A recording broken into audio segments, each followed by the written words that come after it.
சிறியதொரு விளம்பர இடைவேளைக்கு பிறகு மீண்டும் இணைந்திருக்கிறோம் தமிழே வணக்கம் நிகழ்ச்சியில். இன்னும் அதிகமாக பேச வேண்டும், பல்வேறுபட்ட விடயங்கள் இருக்கிறது. குறிப்பாக அடுத்ததாக மிக முக்கியமான ஒரு விசேட தொகுப்பை தான் பார்க்க போகிறோம். குறிப்பாக கல்வி என்கின்ற ஒரு அருமருந்து என்பது அனைவருக்குமே கிடைக்க வேண்டிய ஒரு மிக முக்கியமான ஒரு விடயம். அந்த கல்வி சிறு வயதில் சரியாக ஊட்டப்பட்டால் மட்டுமே ஒரு சிறந்த பிரஜையாகவும் சிறந்த மனிதனாகவும் ஒருவரால் இந்த சமுதாயத்தில் திகழ முடியும் என்பதற்காக தான் கல்வியை இலவசமாக்கினார்கள். இருந்தாலும் கூட இலங்கையில் கடந்த 2-3 வருடங்களாக இந்த கல்வி படுகின்ற பாடு என்பது படாத பாடாக மாறியிருக்கிறது. அதிலும் குறிப்பாக இந்த ஆரம்ப கல்வியை பெறுகின்ற அதே நேரத்தில் அறநெறி பாடசாலைகள் பல்வேறுபட்ட சவால்களை சந்தித்துக் கொண்டிருக்கின்றன. இன்றைய தமிழை வணக்கம் நிகழ்ச்சியில் இது தொடர்பாக ஒரு விழிப்புணர்வை ஏற்படுத்த வேண்டும். உண்மையில் அறநெறி பாடசாலைகளில் என்ன நடக்கின்றது, அவர்கள் சந்திக்கின்ற சவால்கள் என்ன, குழந்தைகளினுடைய எண்ணிக்கை என்பது குறைந்து கொண்டு வருகிறதா அல்லது அதிகரித்துக் கொண்டு வருகிறதா, குறிப்பாக மலையகம் போன்ற பகுதிகளிலே இந்த அறநெறி பாடசாலைகளுடைய வளர்ச்சி என்பது எப்படி இருக்கிறது, அதே நேரத்தில் அவர்கள் வீழ்ச்சி பாதைக்கு செல்வதாக இருந்தால் அவர்கள் எதிர்கொள்கின்ற சவால்கள் என்ன என்று எமக்கு எழுகின்ற அத்தனை கேள்விகள், அதே நேரத்தில் உங்களுக்கு ஒரு சிறந்த விழிப்புணர்வை ஏற்படுத்த வேண்டும் என்பதற்காக தான் ஒரு அறநெறி பாடசாலையினுடைய அதிபர் திருமதி கோமதி அவர்கள் தான் எம்மோடு இணைந்திருக்கிறார். பல்வேறுபட்ட புதிய விடயங்களை பற்றியும் அறநெறி பாடசாலை நான் குறிப்பிட்டது போல அவர்கள் எதிர்கொள்கின்ற சவால்களை பற்றி பல விடயங்களை எம்மோடு பகிர்ந்து கொள்ள இருக்கிறார். எமது அதிதிகள் பக்கத்தினோடாக இந்த விடயங்களை நாம் பார்க்கலாம். இன்றைய தினம் தமிழே வணக்கம் நிகழ்ச்சியில் அதிதி பக்கத்தில் இணைந்து கொள்கிறார் வரக்காப்புளை தமிழ் சமூக அபிவிருத்தி பேரவையின் தலைவர், காளிகாம்பாள் அறநெறி பாடசாலையின் அதிபர் மற்றும் அகில இலங்கை சமாதான நீதவான் திருமதி கோமதி அவர்கள். வணக்கம். வணக்கம். இன்றைய தினம் நீங்கள் தமிழ் வணக்கம் நிகழ்ச்சியில் இணைந்து கொள்றீங்க இல்லையா? ஸோ அறநெறி பாடசாலை என்பது எல்லாத்துக்குமே அதாவது மாணவர்களுக்கு ரொம்ப முக்கியமான ஒரு விஷயம். ஸோ இப்போ நீங்கள் தமிழ் சமூக அபிவிருத்தி பேரவையின் தலைவராக இருக்கீங்க. இதோட ஆரம்பம் மற்றும் இதோட பயணத்தை பற்றி எங்களுக்கு சொல்ல முடியுமா? முதல்ல ஆதவன் டிவிக்கு முதல்ல நன்றி சொல்லிக்கிறேன். ஏன்னா இந்த நிகழ்வுக்கு என்னை அழைத்தமைக்காக. அதாவது வரக்காப்புளை தமிழ் சமூக அபிவிருத்தி பேரவையிலே வரக்காப்புளைன்ற ஒரு ஊரோடு சம்பந்தப்பட்டு தான் அந்த அமைப்போட பேர் வருது. நான் பிறந்து வளர்ந்தது எல்லாமே பதுளை மாவட்டத்தில். அங்கே ஒரு வறுமை கோட்டுக்கு கீழே இருக்க குடும்பத்தில் தான் நான் பிறந்து வளர்ந்தது எல்லாமே. அங்கே என்னுடைய சகோதரர்கள் பார்த்திங்கன்னா 3 பேர் இருக்கிறாங்க. நான் திருமணமாகி தான் அந்த வரக்காப்புளைன்ற அந்த ஊருக்கு வந்தேன் ஒரு 25 வருஷத்துக்கு முதல்ல. இங்கே நாங்கள் முதல்ல எங்களுடைய ஆலயத்தில் இருந்து அறநெறி பாடசாலை ஒன்று ஆரம்பித்தோம். அதோட பேர் காளிகாம்பாள் அறநெறி பாடசாலை. அங்கே அறநெறி பாடசாலை ஊடாக பல சேவைகளை நாங்கள் செய்துட்டு போனோம். அப்படி வரக்காப்புளைக்குள்ளே அது அங்கே அதை குறைந்த அளவிலான மக்கள் தான் தமிழ் மக்கள் வாழ்ந்துக்கிட்டு இருக்காங்க. இந்த சந்தர்ப்பத்தில் நிறைய தேவைகள் இருந்தது, தமிழ் மக்களுக்கு நிறைய தேவைகள் இருந்தது. அதை இனம் கண்டு நாங்கள் அந்த அறநெறி பாடசாலை ஊடாக நான் நினைக்கிறேன் 2013ஆம் ஆண்டு, அதாவது இந்த அமைப்பு வாரத்துக்கு முதல்ல நாங்கள் செய்த வேலையில் வரக்காப்புளையில் ஒரு தமிழ் பாடசாலை இல்லாத ஒரு சூழ்நிலையில் காளிகாம்பாள் அறநெறி பாடசாலையில் ஒரு குழுவாக ஆசிரியர்கள், அதிபர்கள், கல்வி கற்றவர்கள், சமூக நலன் விரும்பிகள் இவங்களெல்லாம் இணைத்து கொண்டு ஒரு தமிழ் பாடசாலை ஒன்றை ஆரம்பித்தோம். அதாவது ஒரு சிங்கள பாடசாலையில் ஒரு பிரிவாக ஒரு தமிழ் பிரிவை தான் உருவாக்கணும். அதாவது 2013ஆம் ஆண்டு. அதன் பின்னர் அது தொடர்ந்துமே நம்ம தமிழ் பிள்ளைகளுக்கான ஒரு பாடசாலையாக அது நடைபெற்று கொண்டு இப்போ 11 வருஷம் ஆகுது. அதனைத் தொடர்ந்து எங்களுக்கு எல்லாருக்கும் ஒரு ஐடியா இருந்துச்சு, இந்த வரக்காப்புளையில் ஒரு தமிழ் அமைப்பு ஒன்று ஆரம்பிக்கணுன்றது இருந்தது. அதனூடாக நிறைய சேவைகளை செய்யலாம் அப்படிங்கிற ஒரு ஐடியா இருந்தாலும் அது நடைமுறைக்கு வரலை. அப்போ தொடர்ந்துமே நாங்கள் சமூக சேவைகள் செய்துக்கிட்டு வர்ற சந்தர்ப்பத்தில் எங்களுடைய பிரதேசத்தில் இருக்கக்கூடிய அறநெறி பாடசாலைக்கு வரக்கூடிய ஒரு மாணவிக்கு லிவரில் ஒரு பிரச்சனை வந்திருந்தது. அப்போ அது சடனாக 3 மாதத்துக்குள்ளே அந்த ஆப்ரேஷன் செய்யணும்னு சொல்லிட்டாங்க. அதுக்கு 80 லட்சம் ரூபா பணம் தேவைன்னு சொல்லிட்டாங்க. அப்போ அதை காப்பாற்றணும். ஏன்னா அவருக்கு 13 வயசு அப்போது. அப்போ அந்த காப்பாற்ற வேண்டிய ஒரு சிச்சுவேஷனில் நாங்கள் எல்லாருமே மறுபடியும் ஒன்றிணைந்து நாங்கள் இதுக்கான காசு சேர்க்கறதுக்காக எல்லா இடமும் போக வேண்டி வந்தது. எல்லா இடமுமே இலங்கையில் எல்லா இடமுமே போகணும். அப்போ அந்த சந்தர்ப்பங்களில் நிறைய இடத்துல காசு கேட்கும்போது அவங்க சொல்லியிருந்தாங்க, எங்களுடைய அமைப்போட கதைச்சி போர்டு டிஸ்கஷன் ஒன்று பண்ணதுக்கு பிறகு நாங்கள் இந்த பிள்ளைக்கான உதவி திட்டங்களை செய்கிறோன்னு சொல்லி அதே மாதிரி ஒரு குறிப்பிட்ட காலத்தில் அவங்க இதுக்கான இந்த பணத்துக்கான ஒழுங்குகளை எல்லா இடத்துலையும் இருந்து எல்லா அமைப்புகளுமே செய்திருந்தாங்க. அப்போது நாங்கள் போய் கேட்குற நேரமெல்லாம் எங்களுடைய அமைப்புக்கிட்ட கதைச்சி பணத்தை வந்து திரட்டித்தாரோம் அப்படின்னு சொல்லி எங்களுக்கு எப்படியும் அமைப்பு ஊடாக பணம் வந்து திரட்டப்பட்டது. சரியாக அந்த மாணவியும் இந்தியாவில் இருக்கக்கூடிய பெங்களூருக்கு போய் அவருடைய சத்திர சிகிச்சைக்கான எல்லா வேலைகளையும் முடிஞ்சது. எல்லாரும் ஒரு டீம் ஒர்க்காக செஞ்சோம். அந்த டைமில் தான் இந்த அமைப்புடைய அதுக்கு இருக்கிற அந்த பெருமதி வந்து எங்களுக்கு புரிஞ்சுது. இந்த அமைப்புன்னு ஒன்று இருந்தால் எத்தனை மக்களுக்கு நாங்கள் வந்து உதவி செய்யலாம், அமைப்புக்கு அவ்வளோத்துக்கு பலம் இருக்குது அப்படிங்கிற ஒரு விஷயத்தை வந்து நாங்கள் தெரிஞ்சுக்கிட்டோம். அதுக்கு பிறகு நாங்கள் வந்து 2018ஆம் ஆண்டு பிப்ரவரி மாதம் வந்து கலிகாம்பாள் அறநெறி பாடசாலையினுடைய மண்டபத்தில் வந்து 21 பேர் சேர்ந்து இந்த அமைப்பை வந்து ஆரம்பித்தோம். இதுதான் அமைப்பினுடைய ஆரம்பமாக இருந்தது. கேட்குறதுக்கு ரொம்ப மகிழ்ச்சியாக இருக்குது, இவ்வளோ விஷயம் வந்து நடந்திருக்கு அப்படின்னு சொல்லிட்டு.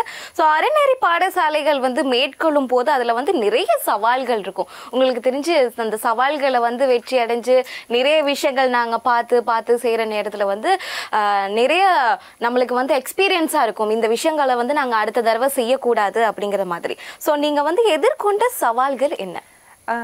சவால்களுக்கு முதல்ல நான் சொல்ல விரும்புகிறேன் அறநெறி பாடசாலையினுடைய அத்தியாவசியம் என்னன்றது. ஏன்னா அறநெறி பாடசாலைன்றது இன்றைய காலகட்டத்தில் இன்றைக்கி ஒரு சிறுவர் எடுத்தால் அவருடைய ஆக்டிவிட்டீஸ் நாங்கள் பார்க்கும்போது ரொம்ப வித்தியாசமாக இருக்குது. முந்தி இருந்த பிள்ளைகள் வந்து துருன்னு இருப்பாங்க.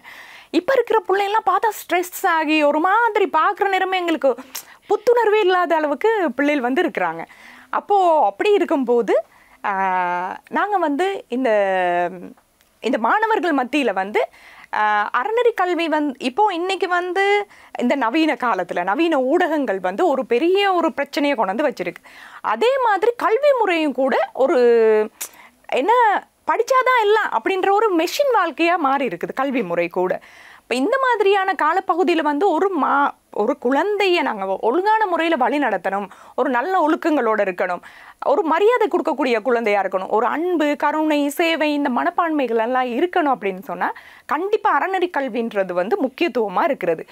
இப்போ இந்த அறநெறி கல்வி அதாவது பாடசாலை கல்வின்றது ஒரு மதிப்பெண், அதாவது தொழில் சார்ந்த கல்வியாக தான் அங்கே பாடசாலை கல்வி. ஒரு வாழ்க்கையை வாழ்கிறதுக்கான கல்வி வந்து இந்த அறநெறி கல்வியில் தான் இருக்குது.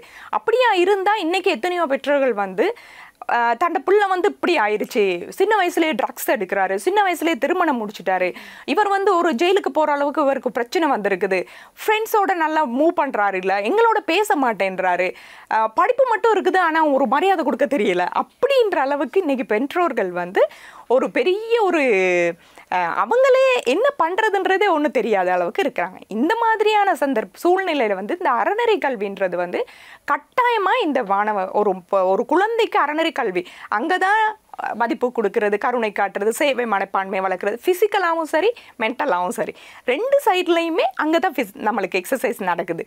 அப்போது இந்த அறநெறி கல்வின்றது வந்து உண்மைக்குமே இன்றைக்கி வந்து என்ன அறநெறி கல்வியில் வெறும் என்ன தேவரை படித்து கொடுப்பாங்க, இல்லாட்டி ஒரு பாட்டு படித்து கொடுப்பாங்க, இல்லைன்னா படித்து கொடுப்பாங்க, அதுதான் எல்லா மைண்ட் செட்லேயும் இருக்குது. அப்போது அப்படியான ஒரு சூழ்நிலையில் வந்து இந்த அறநெறி பாடசாலை நீங்கள் கேட்ட கேள்வி அறநெறி பாடசாலையோட எதிர்நோக்கும் சவால்கள், இது சவால் நிறைஞ்சது ஒன்றா தான் இருக்குது. குறிப்பாக இன்றைக்கி இலங்கை எடுத்துக்கிட்டால் எல்லா மதங்களும் எல்லா மதங்களும் அவங்களுடைய மதமாக இருக்கட்டும் அவங்களுடைய அறநெறி கல்வியையும் சரியான முறையில் செஞ்சுக்கிட்டு போகிறாங்க. அந்த வகையில் நம்மளுடைய இந்து அறநெறி பாடசாலைன்னு வர நேரம் எல்லா ஏனைய மதங்களை விட இதனுடைய சவால்கள் வந்து மிகவும் அதிகமாகவே இருக்குது.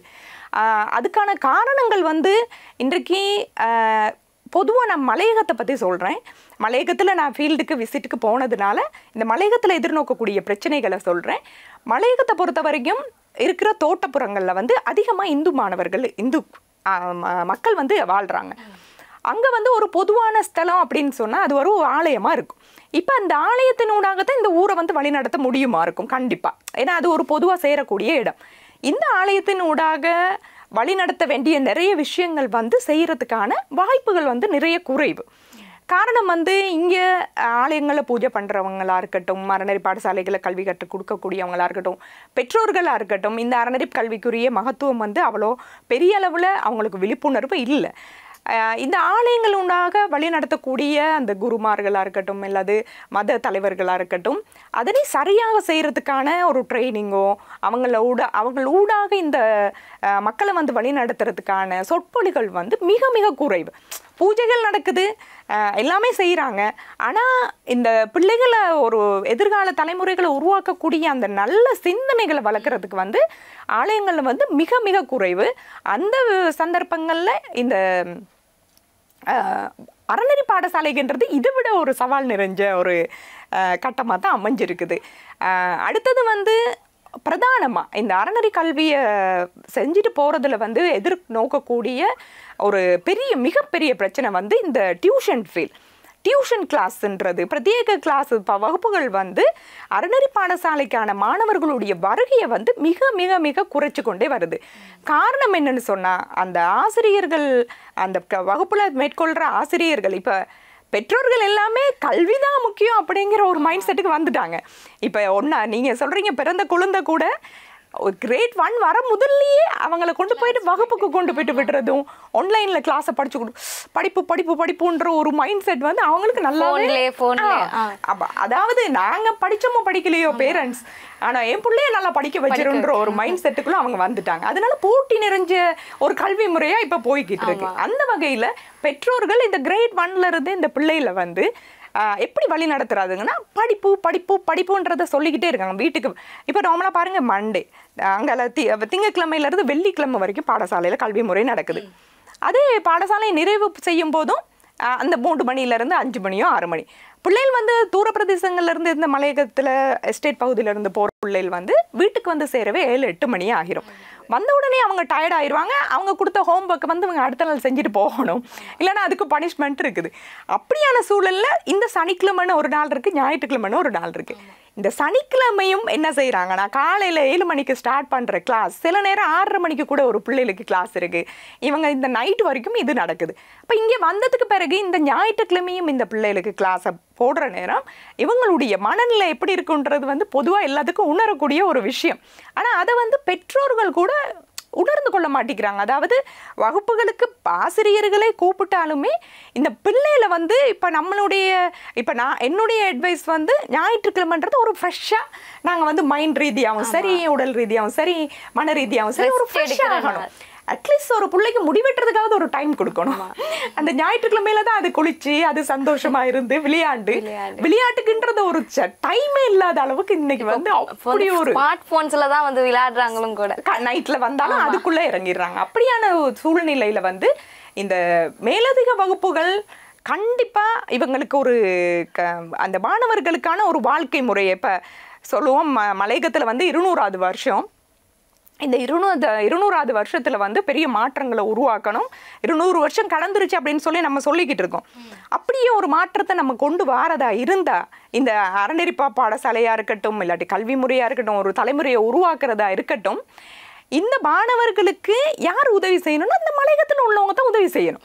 மலையகத்தில் உள்ள ஆசிரியர்மாரு தான் இதுக்கு உதவி செய்யணும்.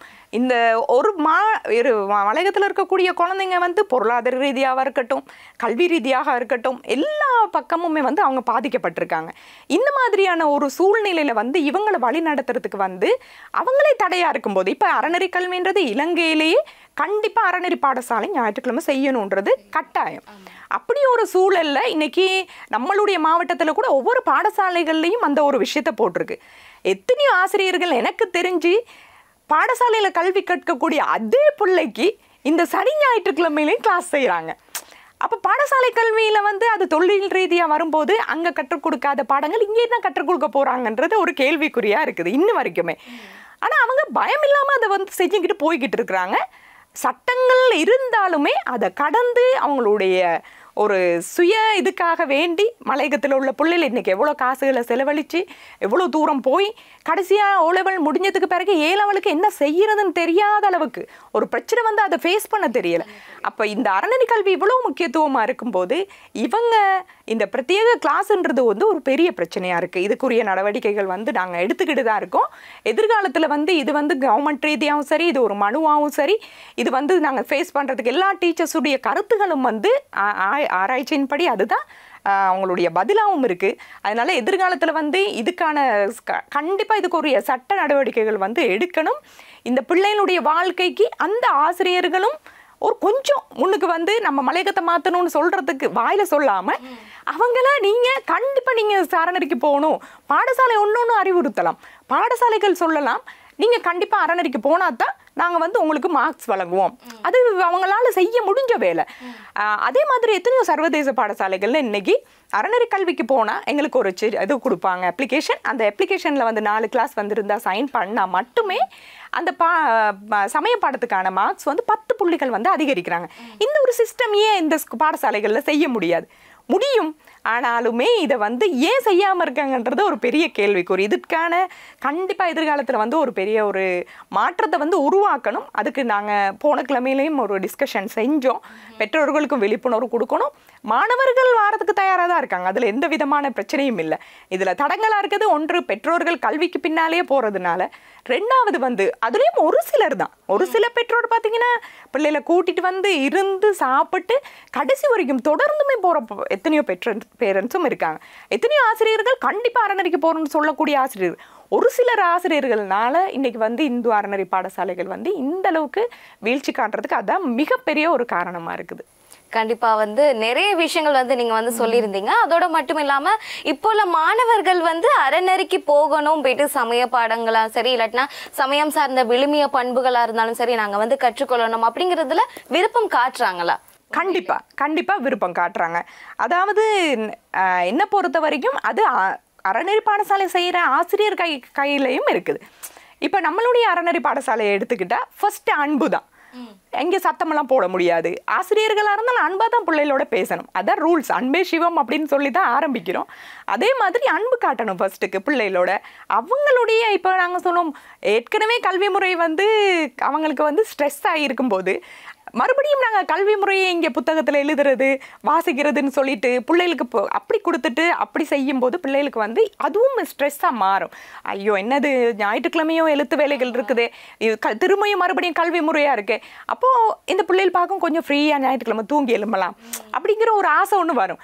அந்த மாதிரியான சூழ்நிலையில் வந்து ஒவ்வொரு அறநெறி பாடசாலையிலும் ஆசிரியர்கள் வந்து குழு செயற்பாடுகள், விளையாட்டு முறைகள், இவங்களுக்கு இந்த யோகா பயிற்சிகள் கொஞ்சம் இன்ட்ரெஸ்டிங்காக இப்போ மாணவர்களை வந்து கொஞ்சம் கவர் பண்ணக்கூடிய மாதிரி அந்த பிள்ளைகளுக்கு தேவையான எல்லா விதமான கொஞ்சம் ஃபிசிக்கலாக அவங்களுக்கு ஒரு மைண்டுக்கு வந்து நல்ல சந்தோஷமாக இருக்கிற மாதிரி கொஞ்சம் நிறைய இடங்கள்ல நடந்தால் கண்டிப்பாக இந்த அறநெறி பாடசாலையினுடைய மாணவர்களுடைய அவங்களே விரும்பி வாரத்துக்கு வந்து நிறைய சான்சஸ் இருக்குது.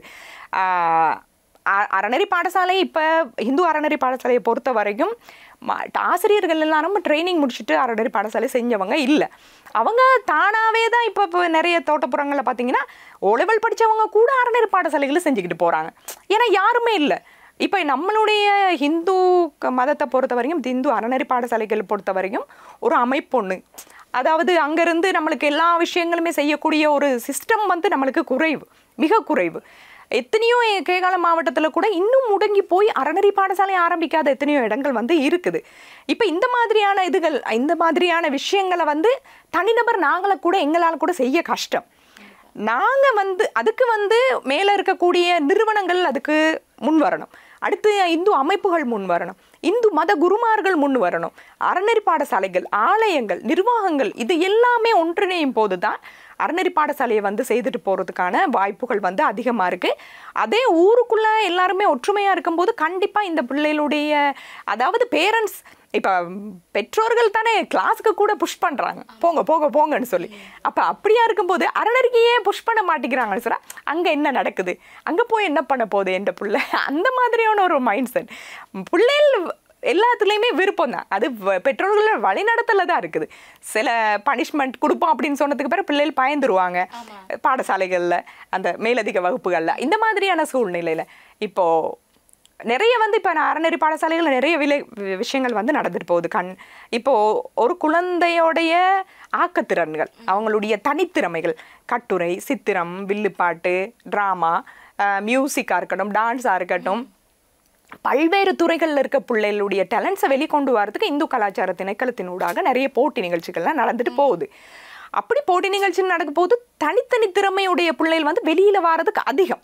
பாடசாலை மட்டத்தை விட இந்த மாதிரியான இதில் ஒரு பிள்ளைக்கு வந்து சித்திரம் வரைய தெரியும்னா அவர் வந்து ஒரு ஆன்லைன் லெவலுக்கு போயிட்டு ஒரு கிஃப்ட் எடுக்கக்கூடிய விருதுகள் எடுக்கக்கூடிய சான்ஸ் வந்து அங்கே அமையுது.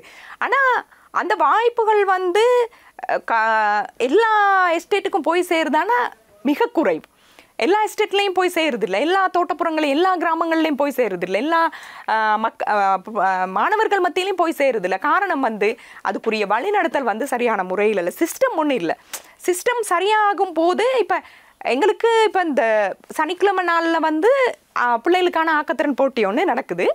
இந்த ஆக்கத்திறன் போட்டிக்கு வந்து எங்கள் பிள்ளைகள் வந்து தயாராகிட்டாங்க. காளிகாமல் அறநெறி பாடசாலை எல்லாருமே தயாராகிட்டாங்க. ட்ராமா, நடனம், வில்லுப்பாட்டு, கதாபிரசங்கம், பேச்சு போட்டி, கட்டுரை போட்டி எல்லாத்துக்குமே தயாராகிய நிலையில் அதே சனிக்கிழமை வந்து தமிழ் திருவிழா போட்டி கவர்மெண்ட் ஊடாக நடத்துகிற போட்டி நடக்குது. இப்போ 2 போட்டியும் ஒரு நாளில் வந்திருக்கு. இதில் பாதி பிள்ளைகள் அங்கேயும் போகணும் இங்கேயும் போகணும். அப்போ நாங்கள் இதை வந்து இது வந்து நாங்கள் அறிவித்தோம், அதிகாரிகளுக்கு வந்து இந்த விஷயத்தை வந்து நாங்கள் அறிவித்தோம். இப்படி ஒரு சிச்சுவேஷன் இருக்குது, மாணவர்கள் பாடசாலைக்கு போகல, இல்லை நான் அங்கேயும் ப்ராப்ளம், இங்கே ஆக்கத்திறன் போட்டு இவங்களோட திறமைகளை வெளியே கொண்டு வரதுக்கான இது 2ஐயும் ஒன்றா வைக்கும்போது ப்ராப்ளம் ஆகும்னு சொல்லிட்டு நாங்கள் ஏற்கனவே அறிவிச்சிருந்தோம். அறிவித்த நிலையில் வந்து அதுக்குரிய அதிகாரிகள் ஒரு சிலர் வந்து வரக்கப்போலையில் இருக்கக்கூடியவங்க வந்து அதுக்கான முன்னேற்றம் அந்த கேகாலம் மாவட்டத்தில் உள்ளவங்க ஃபோன் பண்ணி எல்லாம் கதைச்சி இருந்தாலுமே அந்த போட்டி நிகழ்ச்சிகள் வந்து கண்டிப்பாக நடக்கணுன்ற ஒரு அதாவது இதில் பாதிக்கப்படுற போகிறது என்னவோ இந்த பிள்ளை.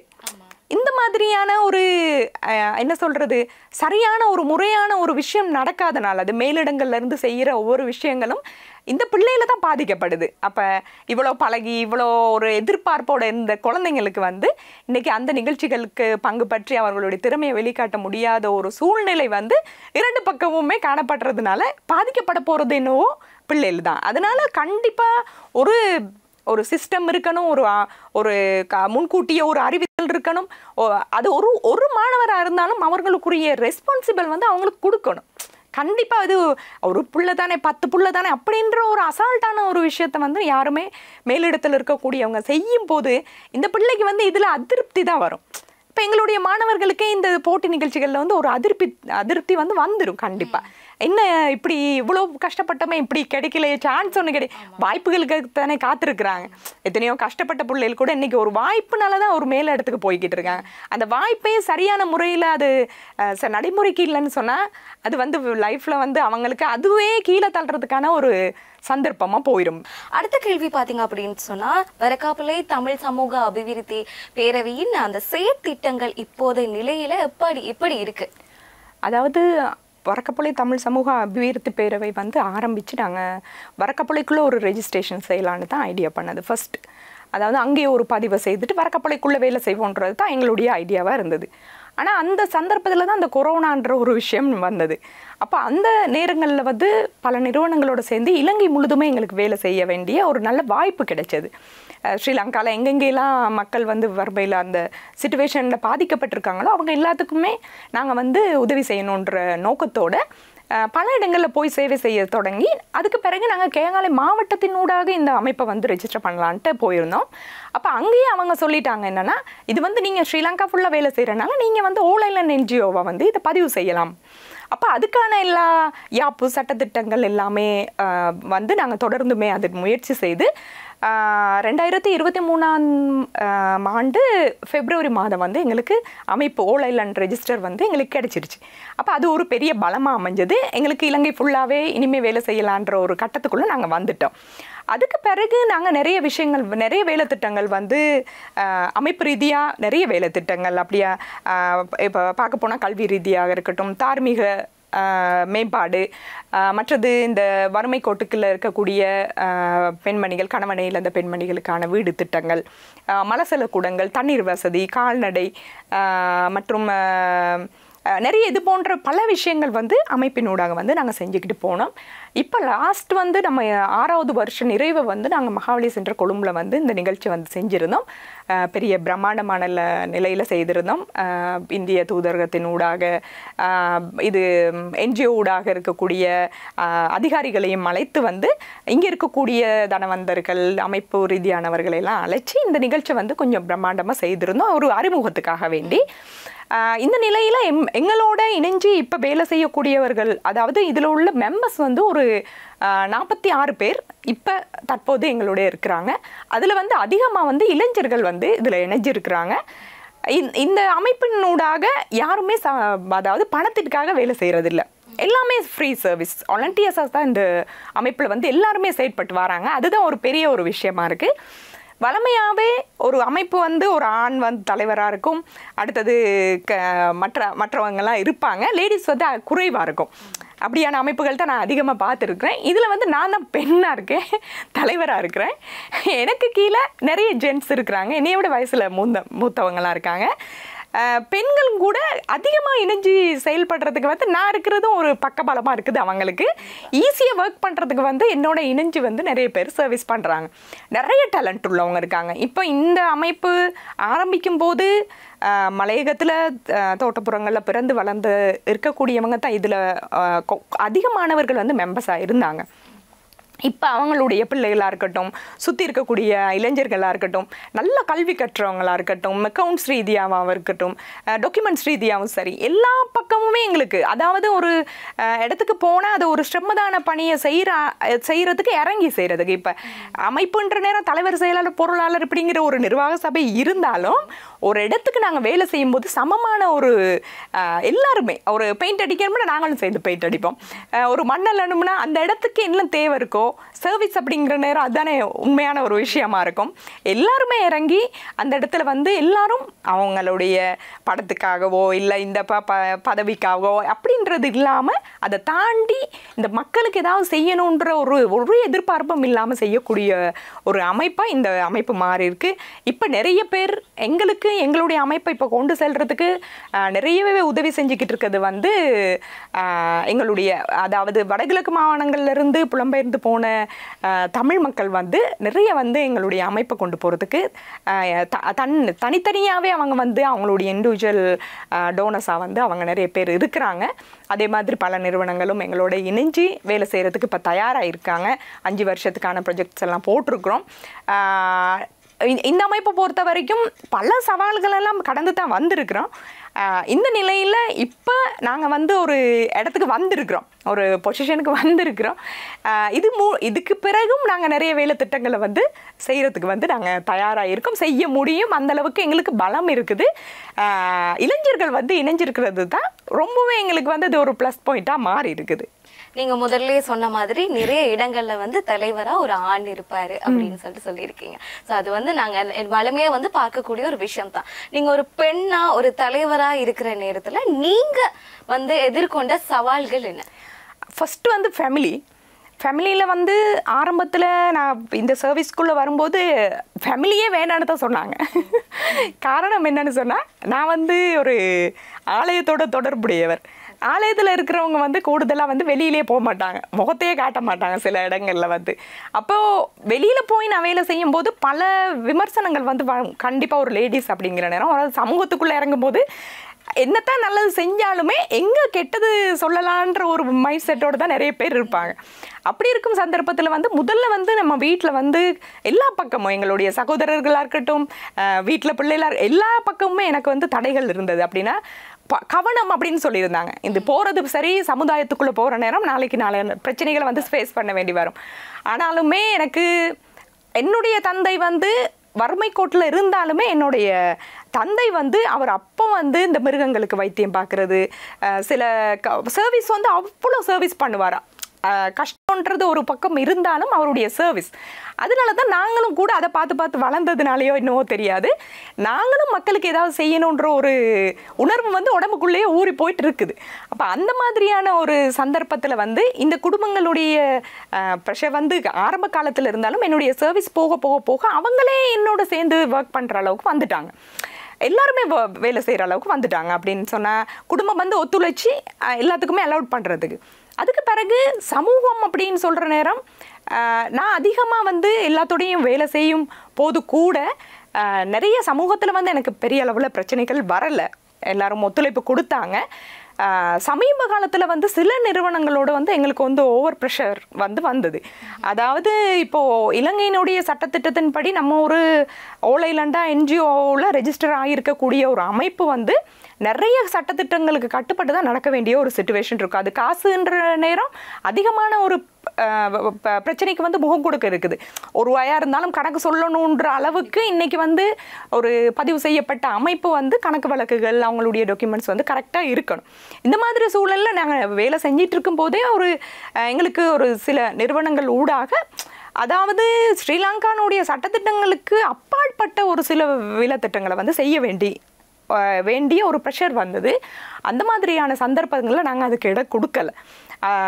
நம்மளுடைய கொள்கை இந்த சட்டத்திட்டங்கள் கணக்கு வழக்குகள் தொடர்பாக அதுக்கு தாண்டி நாங்கள் போகிறதுக்கு போகலை. நிறைய அட்வைஸ் எடுத்தோம். இந்த பதிவு செய்யப்பட்ட நிலையங்களில் போய் அவங்களுடைய காரியாலயங்களில் நிறைய அட்வைஸ் எடுத்தோம். இது எப்படி இந்த சிஸ்டத்தெல்லாம் செய்யலாம், இது ஓகேவா இல்லையா அப்படின்னு கேட்கும்போது அவங்க சொன்ன ஒரு வார்த்தை, இந்த விடயங்கள் வந்து இந்த ரூல்ஸ் அண்ட் ரெகுலேஷனுக்கு கீழே தான் போகணும். இதை தாண்டி நீங்கள் போகும்போது உங்களுக்கு சில நேரம் ஜெயிலுக்கு போகிற அளவுக்கு உங்களுக்கு பிரச்சனை வரும். அதனால நீங்கள் வந்து இந்த சட்டத்திட்டங்களை மதித்து அதுக்கேற்ற மாதிரி உங்களுடைய நிறுவனங்கள் பல நிறுவனங்களோட நீங்கள் வேலை செய்தீங்கன்னா அது சுமூகமாக போகும்னு சொல்லி, அப்போ அந்த மாதிரியான சூழ்நிலையில் வந்து சில நிறுவனங்கள் வந்து அதை ஏற்றுக்கொள்ளலை. இலங்கையில் நாங்கள் இப்போ ஒரு இடத்துல இருக்கிறோம், அந்த ஊரை சுற்றி இருக்கிற பிரச்சனைகளை வந்து ஃபேஸ் பண்ணி அதை சுமூகமாக போனால் தான் ஒரு இடத்துக்கு போக முடியும். எல்லா பக்கமும் நாங்கள் யோசிக்கிறோம். அப்படியான சூழலில் அவங்க வந்து ரொம்பவே எங்களுக்கு வந்து ப்ரெஷர் கொடுக்க தொடங்கிட்டாங்க. அதில் வந்து ரொம்ப மனரீதியாக வந்து நாங்கள் பாதிக்கப்பட்டாலும் எங்களுடைய கொள்கையும் எங்களுடைய இந்த ரூல்ஸ் அண்ட் ரெகுலேஷனை வந்து நாங்கள் வந்து அதுக்கு தாண்டி நாங்கள் போகலை. நிறைய ப்ரெஷர் ஆகி ஒரு கட்டத்தில் வந்து ரொம்பவே மனவேதனைக்கு உள்ளாகிட்டோம். அப்படின்னா எங்களுடைய அமைப்பில் உள்ளவங்களுக்கு இருக்கட்டும், இப்போ ஒரு அமைப்பில் பிரச்சனை வரும்போது நிறைய பேர் இருக்கிறதுக்கு விரும்ப மாட்டாங்க. ஆனாலுமே எங்களுடைய அமைப்பை பொறுத்த வரைக்கும் அவ்வளோ பேருமே எங்களோட பக்கத்தில் இருந்தாங்க. அது ஒரு கட்டத்தில் நாங்கள் அதை ஃபேஸ் பண்ணி அதுக்கு ஒரு சொல்யூஷனை கொண்டு வந்தாச்சு.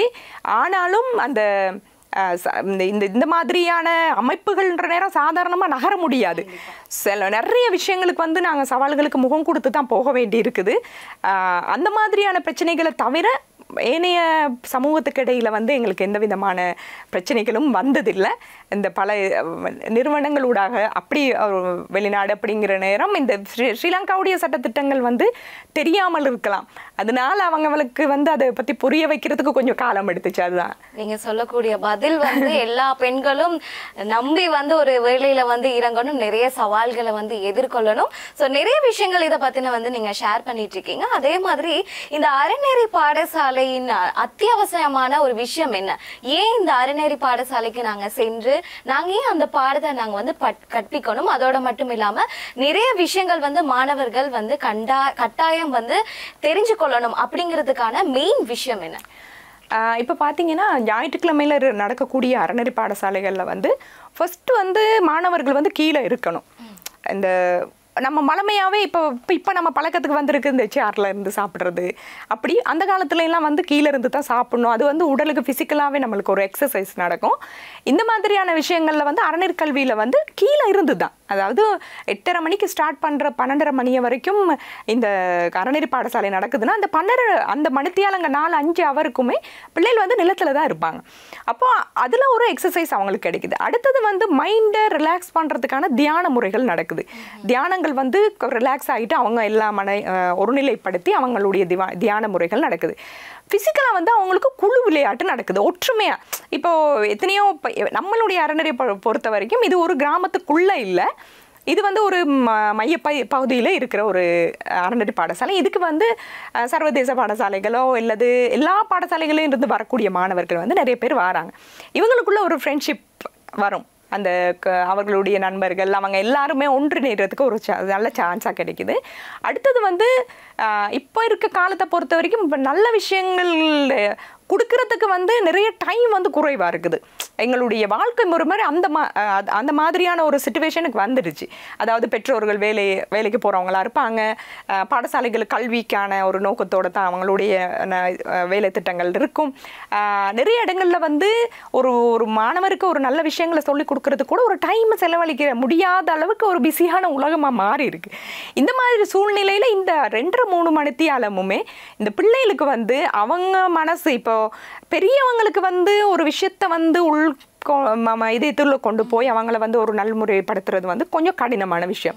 ஆனால் சிறுவர்களுக்கு வந்து சிறிய வளரும் பருவத்தில் வந்து அவங்களுடைய மைண்டுக்கு வந்து நாங்கள் சொல்லக்கூடிய விஷயங்கள் வந்து பதியும். இந்த பதிகிற விஷயங்களை தான் அவங்க வந்து நாளைக்கு வாழ்க்கையில் வந்து கடைப்பிடிப்பாங்க. நிறைய அறநெறி பாடசாலைகளில் படித்து கல்வி கற்று போனவங்க இன்றைக்கி பெரிய பெரிய அதிகாரிகளாகவும் பெரிய பெரிய உத்தியோகங்கள் இருக்காங்க. அவங்க சொல்லக்கூடிய ஒரு விஷயம், நான் வந்து அறநெறி பாடசாலைக்கு போயிருக்கிறேன், அதனால தான் இப்படி ஒரு பண்போடு இருக்கிறேன். இன்றைக்கி எத்தனை பேர் டாக்டராக இருக்காங்க, இன்ஜினியராக இருக்காங்க, பெரிய பெரிய கல்வி முறைகளை கற்று இருக்கிறாங்க, ஆசிரியர்களாக கூட இருக்கட்டும். ஆனாலும் ஒரு இடத்துல கண்டா ஒருத்தருக்கு மதிப்பு கொடுக்க முடியாத அளவுக்கு முகத்தை இப்படி திருப்பிட்டு போகிற அளவுக்கு இன்றைக்கு வந்து அவங்களுடைய கல்வி முறை வந்து அமைஞ்சிருக்குது. என்னதான் இருந்தாலும் நாங்கள் ஒரு பண்போடு தான் வளரணும். கல்வியை மட்டும் இருந்து ஒரு மனுஷன் வந்து வாழ்க்கையை வந்து கொண்டு போகிறது கஷ்டம். ஒரு பெற்றோர்களுக்கு மதிப்பு கொடுக்கணும், ஒரு அன்பு காட்டணும். கருணை இல்லாமல் இந்த உலகத்தை வந்து இயக்கவும் முடியாது. ஒரு சேவை மனப்பான்மை இருக்கணும். அப்போ எல்லாத்துடையும் ஒரு சமூகத்தோட ஒன்றிணைஞ்சு ஒரு நல்ல வாழ்க்கையை வாழ்கிறதுக்கு வந்து அறநெறி கல்வி வந்து கட்டாயமான ஒரு தேவையாக இருக்குது. அறநெறி பாடசாலைகளுக்குள்ளே இருக்கக்கூடிய எத்தனையோ குழந்தைங்க வந்து எனக்கு தெரிஞ்சு ஒரு நல்ல நிலைமைக்கு, ஏன்னா அவங்களுக்கு நிறைய டேலண்ட்ஸ் இருக்கும். இது கல்வின்னு சொல்கிற நேரம் இந்த புத்தக படிப்பு, அதில் இந்த இருக்கக்கூடிய எல்லா விடயங்களையும் கல்வி கற்று அதை வந்து மார்க்ஸ் என்ற ரீதியில் மார்க்ஸ் அடிப்படையில் தான் இந்த கல்வி திட்டங்கள் நடக்குது. இந்த கல்வி திட்டங்கள் நாளைக்கு தொழிலை கொண்டு தரும். ஆனாலும் நம்ம வாழ்க்கையில் வந்து ஒரு குடும்பத்தை நடத்தி செல்வதற்கோ ஒரு சமுதாயத்தோட இணைஞ்சு செல்வதற்கு வந்து இந்த கல்வி முறை இருந்தாலுமே இந்த அறநெறி கல்வின்றது வந்து மிக முக்கியமான. ஒரு பறவைக்கு எப்படி சிறகுகள் 2 பக்கமும் இருக்கணுமே, அது மாதிரி 2மே இருக்கணும். கல்வியும் இருக்கணும், அறநெறி கல்வியும் இருக்கணும். இது 2ம் சேரும்போது தான் ஒரு மனிதனை வந்து அடையாளப்படுத்தக்கூடியதாக இருக்கும். அவர் ஒரு கௌரவம் கொடுக்கக்கூடியவர்களாக இருப்பாங்க. இன்னைக்கு எத்தனை பிள்ளைங்களை பார்த்தா ஆசிரியர்களுக்கு அதிபர்களுக்கு அடிக்கிற அளவுக்கு வந்துருக்குது இன்னைக்கு பாடசாலைகளில். பெற்றோர்களை கொலை செய்கிற அளவுக்கு வந்திருக்கிறாங்க. சொந்த தங்கச்சின்னு கூட பார்க்காம நிறைய இடங்களில் வந்து நிறைய தப்புகள் வந்து நடந்திருக்குது. தந்தையும் குழந்தையும் ஒரு அவங்களுக்கான ஒரு தந்தை உறவு முறைகள் கூட தப்பான உறவு முறைகளாக போயிருக்கு. சிறிய வயதிலேயே இந்த மதுபோதைக்கு உள்ளாயிருக்காங்க. சிறிய வயதிலேயே கல்யாணம் முடிச்சு போகிறது, அந்த அளவுக்கு இன்னைக்கு வந்து உலகம் வந்து கெட்ட பக்கம் தான் அதிகமாக போய்கிட்டு இருக்கு. 99% போய்கிட்டு இருக்குது தீய பக்கங்களுக்கு தான். நல்ல விஷயங்கள்ன்ற நேரம் மிக மிக மிக குறைவு. அதுலேயும் இந்த நல்ல விஷயங்களை செய்கிறதுக்கு அட்வைஸ் பண்ணுறவங்களும் குறைவு, அதுக்காக ஃபீல்டுக்கு இறங்கி வேலை செய்கிறவங்களும் குறைவு, சேவை மனப்பான்மையோட வேலை செய்கிறவங்க மிக குறைவு. அப்படியா இருந்தால் இந்த உலகம் எப்படி மாறும்? அதனால் எல்லாருமே பொதுவாக இதுக்கு, அதாவது பாடசாலை மட்டங்களாக இருக்கட்டும், ஆலயங்களாக இருக்கட்டும், அறநெறி பாடசாலைகளாக இருக்கட்டும், இதை கொண்டு சொல்லக்கூடிய நிறுவனங்களாக இருக்கட்டும், அமைப்புகளாக இருக்கட்டும், ஒரு நல்ல பாதையை நோக்கி இவங்களை வழி நடத்தி செல்றதுக்கு எல்லாரும் ஒத்துழைச்சு ஒற்றுமையாக செயல்படும் போது ஒரு பாரிய மாற்றத்தை வந்து நம்ம கொண்டு வரலாம். அதுலேயும் பிரதானமாக இந்து அறநெறி பாடசாலைகளுக்கு தான் சவால்கள் அதிகமாகவே இருக்குது. அதுக்கு எல்லாருமே முன் வந்து செய்யும்போது நான் நினைக்கிறேன் நிச்சயமாக எதிர்காலத்தில் இன்றைக்கி ஒரு நல்ல மனிதரை உருவாக்குறது தான் கஷ்டம். படிக்க வச்சிடலாம், படிக்க காசு இருந்தால் கூட படிக்க வச்சிடலாம். ஒரு நல்ல ஒரு சமுதாயத்தில் ஒருத்தர் உருவாக்குறதுன்றது தான் ஒரு சவாலான. அதை இப்போது சமீபத்தில் ஒரு குழந்தைய ஒரு வீட்டுக்கு போயிருந்தோம். அந்த இடத்துல வந்து அவங்களுடைய தந்தை வந்து ஒரு 2 வருஷத்துக்கு முன்னுக்கு இறந்துட்டாரு. அவங்க அம்மாவை தான் அவங்க அந்த மண் சரிவு இப்போ இந்த அதிகமான மழை வீழ்ச்சி இருக்கிற சந்தர்ப்பத்தில் வந்து அவங்களோட வீட்டில் வந்து பின்பக்கம் வந்து மண் சரிவு ஏற்பட்டிருக்குது. அந்த வீடு வந்து ஒழுகக்கூடிய வீடு. அப்படி மழை வந்தால் மழை தண்ணியெல்லாம் உள்ளுக்கு வந்துடும். இந்த வீட்டை விட்டு வேற ஒரு இடத்துல தான் இருந்தாங்க. அப்போ அந்த குழந்தை வந்து அவங்க 2 பேரும் இப்போ நான் போயிருந்த இடத்துல சர்வீஸ் நடந்துட்டுருக்கு. அங்கெல்லாம் நாங்கள் வீடு திட்டங்கள் செஞ்சிட்ருக்கோம். இந்த குழந்தைகளோட தான் நான் அதிகமான நேரம் வந்து செலவழிச்சிருந்தேன். அப்போ அந்த டைமில் வந்து அவங்க சொல்லிக்கிட்டு இருந்த விஷயம் வந்து சின்னவ சொல்கிறா, அவக்கும் கொஞ்சம் அந்த ஹார்ட் ஒரு பிரச்சனை இருக்குது. அவள் சொல்லிக்கிட்டு இருக்கா என்னென்னு சொன்னால், அம்மா கிட்ட அடிக்கடி கேட்குறதா எங்கள் அப்பான்னு சொல்லி. அப்போ இவங்க சொல்லிக்கிட்டு இருக்காங்க ஹட்டன் போயிருக்கிறாருன்னு சொல்லி. அப்போ எப்போ வருவாருன்னு கேட்டால் வருவார். அப்போ வருவார்னு சொல்கிறதே பிடிக்கல. ஏன் வருவார்னு சொல்லி போய் சொல்கிறீங்களே அப்படின்னு சொல்லிட்டு இவன் வந்து அந்த அப்பாட படத்தை பார்த்துட்டு அழுகிறதா, எந்த நாளும் அழுகிறதா. அவங்களோட அக்காவுமே ஒரு 2 நாளைக்கு ஒருக்கா அப்பாட படத்தை. அப்போ அவருக்கு இருக்கிற சின்ன சின்ன விஷயங்களை கூட ரசித்து அந்த புள்ள வந்து சொல்லிக்கிட்டு இருக்கேன் என்னுடைய அப்பாவுக்கு. இது அவருக்கு வந்து டாக்டர் ஆகிறதுக்கு பிடிக்கும், நான் வந்து டாக்டர் ஆகணும், பெரிய ஆள் வந்து நான் என்ன யார் சொன்னாலும் பரவாயில்லை, நான் வந்து டாக்டர் தான் ஆகுவேன். அப்போ நான் கேட்டு டாக்டர் ஆகிறதுக்கு எவ்வளோ விஷயங்கள் இருக்குன்னு உங்களுக்கு தெரியுமா? அது எனக்கு தெரியாது, ஆனால் டாக்டர் ஆகுவேன். இப்படி நிறைய சமுதாயத்தில் வந்து எது எந்த கல்வி முறை எப்படி போனால் ஒரு மலையகத்திலேருந்து ஒரு டாக்டர் ஆகிறதுன்னு எவ்வளோ சவால்கள் இருக்குன்ற ஒரு தெளிவான விஷயங்கள் கூட குழந்தைங்கள் மத்தியில் இன்னைக்கு இல்லை. அதை சொல்லி கொடுக்கறதுக்கு கூட இந்த மாதிரியான இப்போ இதை வந்து தெளிவுபடுத்தி ஒரு மாணவர்களுக்கான எதிர்காலத்தை சமுதாயத்தை உருவாக்கணுமா இருந்தால் கண்டிப்பாக வந்து இதுக்கான தெளிவூட்டல் நடக்கணும், பெண்களுக்கான விழிப்புணர்வு நிகழ்ச்சிகள் நடக்கணும். ஒரு வாழ்க்கை முறையை சொல்லிக் கொடுக்கறதுக்கு இந்த சேவையினூடாக பல பேர் இணைந்து இன்னைக்கு உண்மைக்குமே நம்ம வாழ்த்து தெரிவிக்கணும். ஒரு சிம்பிள் ஒரு கடந்த காலங்களில் அந்த தீப்பிடிச்சு எட்டியாந்தோட்டையில் நடந்த ஒரு சம்பவத்தில் உடனடியாக எத்தனையோ பல அமைப்புகள் வந்து உடனடியாக போய் அவங்களுக்கான வேலை திட்டங்களை வந்து செஞ்சாங்க. அது வந்து ஒரு பெருமைக்குரிய விஷயம். எத்தனையோ இளைஞர்கள் போய் அந்த இடத்துல ஃபீல்டுக்கு இறங்கி வேலை செஞ்சாங்க. அப்போ அவங்களுக்குரிய அடுத்த கட்டத்துக்கான நடவடிக்கைகள் இந்த சோஷியல் மீடியான்ற ஒரு விஷயம் இருக்கிறதுனால இந்த மாதிரி இந்த அமைப்புகள் வந்து முன் வந்து லாஸ்ட் டைம் ஒரு மீட்டிங்கில் ஒரு லேடியோ சகோதரமொழியை சேர்ந்த லேடி ஒருத்தவங்க கதைச்சிட்டு இருக்கும்போது சொன்னால் மலையகம் 200 வருஷம் ஆயிடுச்சு, இனி என்ன நடக்குமோ தெரியாது, இனி எத்தனை வருஷம் ஆகுமா இருக்கும் மாறுறதுக்கு அப்படின்னு ஒரு கேள்வி கேட்டு டிஸ்கஷன் நடக்கும்போது இல்லை ஒரு 10 வருஷத்தில் எல்லாமே மாற்றி காட்டிடலாம் அப்படின்னு ஒரு தைரியமாக சொன்னாங்க. அதுவும் எங்களுக்கு ஒரு பெரிய மோட்டிவேஷனாக இருந்தது. மாற்றலாம் அப்படிங்கிற ஒரு தைரியம் நாங்கள் இப்போ சொல்கிறோம்.